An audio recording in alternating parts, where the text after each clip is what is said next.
Welcome to SPS life. Have a good day. તો લાગી ગયા રોજના મનગમતા કામ પર. જો રાહ જોઈને જ બેઠા છે કે ભાઈ ફૂલ પાણી ભરો ને અમે નાહી લઈએ. તો પાણી ભર્યું, સાફ કર્યું. જ્યાં એ લોકો પાણી પીવે છે ત્યાં જ વધારે ગંદુ કરી નાખે છે. તો જય સૂર્યનારાયણ દેવ. આ છે અમારો અગાસીનો વ્યૂ. ખૂબ મજા આવે છે, શાંતિ લાગે છે. તો ભાઈ તુલસીજીને પાણી નાખી દીવાબત્તીની તૈયારી કરી અને લાગી ગઈ મારું ફેવરેટ કામ, અને એ છે કિચન સાફ કરવું. અને દૂધ ગરમ કરવા મૂકી દીધું અને શરૂઆત કરી નારિયેળ પાણીથી દિવસની. મને સવારે ઉઠીને નાસ્તો કરવાની ટેવ છે અને બન્યું નથી ગરમ ગરમ, તો નારિયેળ પાણીથી દિવસની શરૂઆત કરી અને તૈયારી કરી શાકની.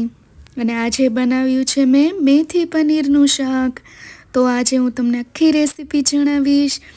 પહેલાં તો લવિંગ, મરી અને સિનેમન, લસણ, કાંદા અને ટમેટાને આપણે સોતે કરી લેવાના છે. અને થોડું ગરમ થાય પછી એને ઠારવા માટે મૂકી દેવાનું છે. એની ગ્રેવી બનાવવાની છે. અને પછી એ જ ઘીમાં આપણે પનીરને પણ થોડું સોતે કરી લઈએ.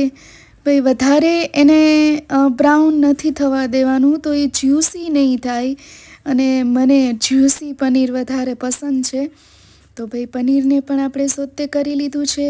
અને પછી એ જ પેનમાં મેથીને આપણે સોતે કરવાની છે.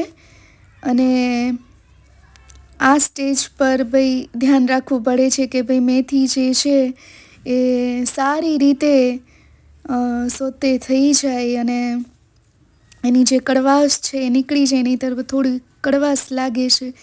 અને કાંદા અને ટમેટાની જે પ્યુરી છે એ ઠરી ગઈ છે, તો આપણે એની ગ્રેવી કરી લઈએ.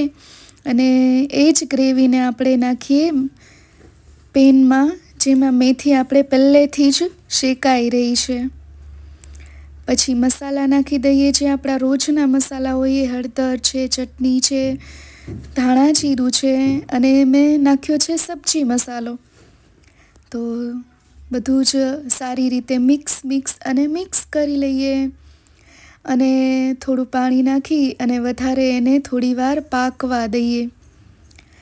ત્યાર પછી આપણે નાખી છે એમાં મલાઈ અને દહીં. આ ફ્રેશ મલાઈ છે અને ફ્રેશ દહીં છે, જે હીરો ઇન્ગ્રીડિયન્ટ્સ છે ભાઈ આપણી મેથી પનીર માટે.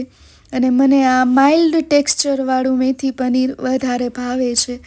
તો મલાઈ અને દહીંવાળું મિક્સચર નાખી અને આપણે એને પાકવા દઈએ. અને તૈયારી કરી લઈએ તડકાની. ભાઈ રાઈ, જીરું અને મરચું, સૂકું મરચુંથી આપણે તડકો લગાવી લીધો આપણા શાકને. અને મીઠું જે છે આપણે સૌથી છેલ્લે નાખીશું, જેથી આપણું દહીં ફાટે નહીં. અને રેડી છે આપણું મેથી પનીરનું શાક.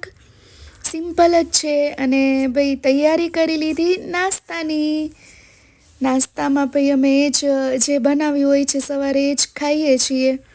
અને ગરમ ગરમ જ અમને ટેવ પડી ગઈ છે ખાવાની, અમને મજા આવે છે.